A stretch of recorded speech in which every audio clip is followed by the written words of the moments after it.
Starting a business means juggling a lot, and not just what customers see. There's operating agreements, compliance filings, and legal paperwork that all make up your business identity. That's a lot to manage on your own. Start your business with Northwest Registered Agent. They help you get more for your business, more privacy, more guidance, and more resources. Northwest has been helping small business owners launch and grow their businesses for nearly 30 years. They're the largest registered agent and LLC service in the US, with over 1,500 corporate guides, real people who know your local laws and can help you every step of the way. With Northwest, privacy is automatic. They never sell your data, and they give you free tools like operating agreements, meeting minutes, and thousands of how-to guides. Don't wait. Protect your privacy, build your brand, and get your complete business identity in just 10 clicks and 10 minutes. Visit northwestregisteredagent.com/OFD-free and start building something amazing. Get more with Northwest Registered Agent at northwestregisteredagent.com/OFD-free. This is Optimal Finance Daily. Who Feels Rich Really? By Nick Maggiulli of $dollarsandData.com. One of the greatest short stories I've ever read is How Much Land Does a Man Need? By Leo Tolstoy. The story centers around a peasant named Pahom who wants to acquire land so that his family can live a more comfortable life. Unfortunately, Pahom's quest for comfort quickly becomes an obsession as he amasses more and more land, yet is never fully satisfied. The climax of the story occurs when Pahom hears of a neighboring tribe who's selling their land for next to nothing.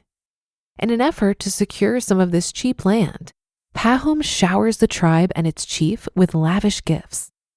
The chief becomes so impressed with Pahom's hospitality that he makes him an irresistible offer.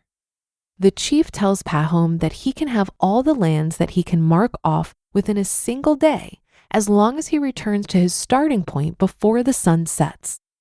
Pahom accepts the chief's offer, with his mind racing over how much land he will soon have in his possession. The next day, Pahom takes off in haste as he starts plotting out his newly imagined estate. However, as the day drags on, Pahom begins to tire and questions whether he can return to his starting point in time. With his body breaking down from a full day of walking, Pahom has no choice but to go into a full sprint as dusk quickly approaches. Rushing with all his might, Pahom crosses the starting point just as the sun is setting, only to collapse from exhaustion and die. The tale ends with Pahom being buried in a grave just long enough to fit his body, with the final line of the story reading, quote, 6 feet from his head to his heels was all he needed, end quote. I was reminded of this story and its timeless lesson about human nature and greed after reading a recent interview with ex-Goldman CEO and current billionaire Lloyd Blankfein. In the interview, Blankfein claims that despite his immense wealth, he isn't rich. Quote, Blankfein insists that he's well-to-do, not rich. I can't even say rich, he insists. I don't feel that way. I don't behave that way. He says he has an apartment in Miami as well as New York, but he abjures most of the trappings. If I bought a F.I.R.E, I'd be worried about it getting scratched, he jokes. Ken Griffin, the Chicago-based hedge fund billionaire, buys all those houses. He's out there every minute calling the office. It can't make any sense to people outside, end quote. As shocking as this sounds, I kind of understand his sentiment.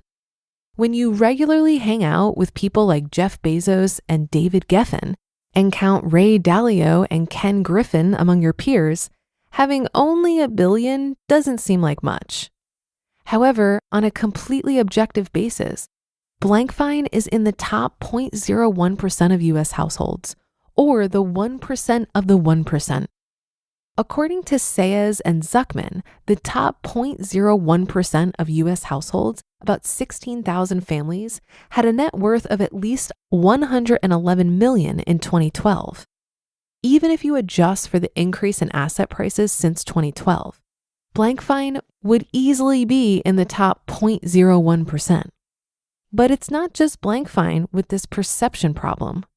most people at the upper end of the income spectrum think they're less wealthy than they actually are. As an MIT article illustrates, most households in the upper half of the income spectrum, on average, don't realize how well they have it. Even households at the 90th percentile and above believe that they're in the 60th to 80th percentile range. It's like the article, "Everyone is getting hilariously rich and you're not," on repeat. While this result might seem surprising at first glance, if you think about wealth perception as a network problem, it makes a lot of sense. Matthew Jackson explained this concept well in The Human Network when discussing why most people feel less popular than their friends. Quote, "Have you ever had the impression that other people have many more friends than you? If you have, you're not alone. Our friends have more friends on average than a typical person in the population. This is the friendship paradox." The friendship paradox is easy to understand. The most popular people appear on many other people's friendship lists, while the people with very few friends appear on relatively few people's lists.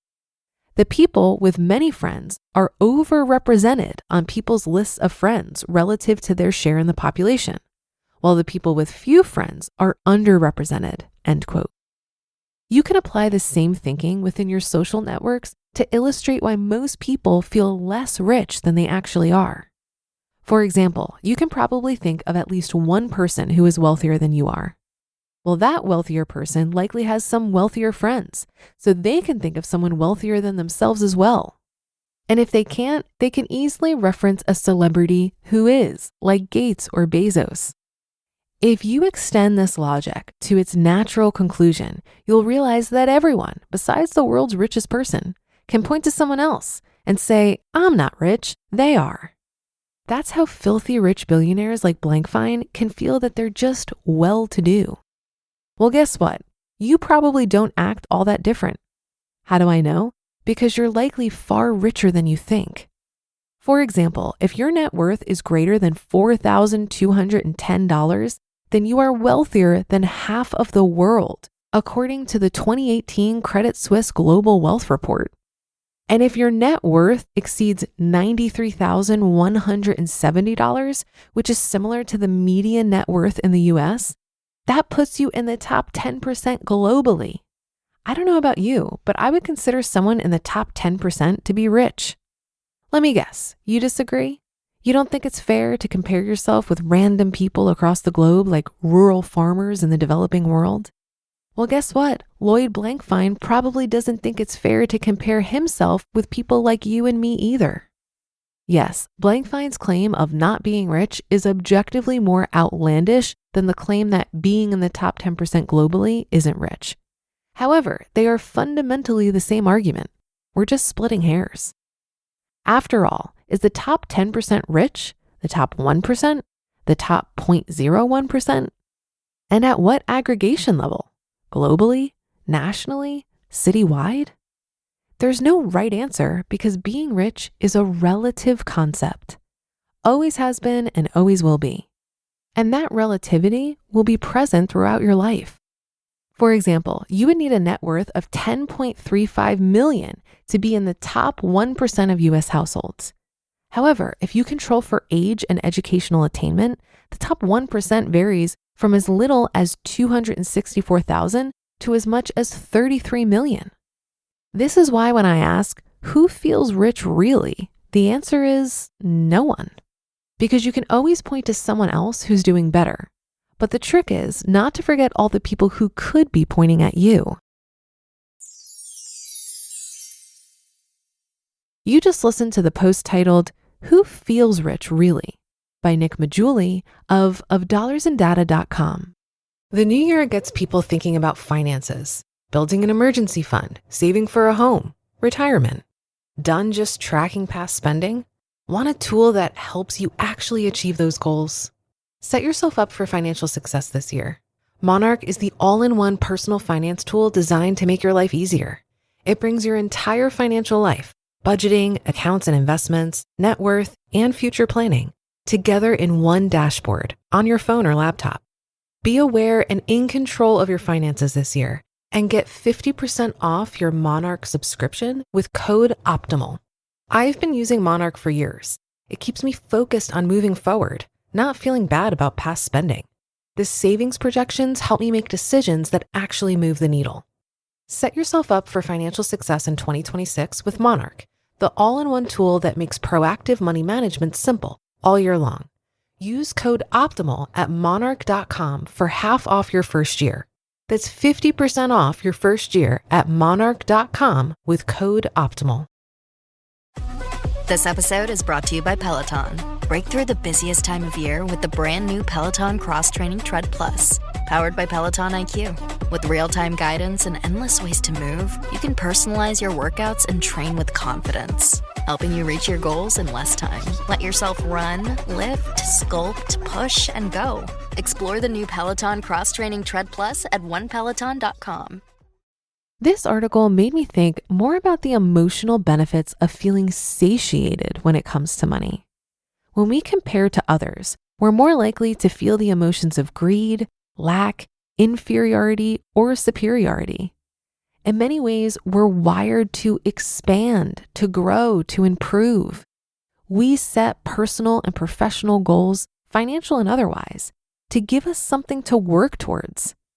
But unchecked growth, or pursuing more for the simple act of pursuing more, seems to me where things get out of hand. If money is only a tool, having a bigger tool without an underlying purpose for it seems like a bit of a waste. For example, in the story of Pahom, why did he want so much land? Did he plan to use it to impact the world in some positive way?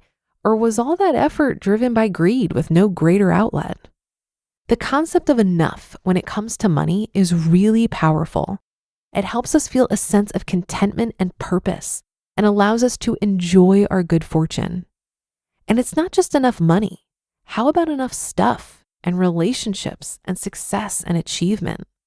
I learned from my friend Rose Lunsbury that enough is not a destination that you reach, but a state of mind that you need to cultivate. If you want to hear more from Rose on this topic, check out the speech, The Journey to Enough, on the Economy Conference YouTube channel.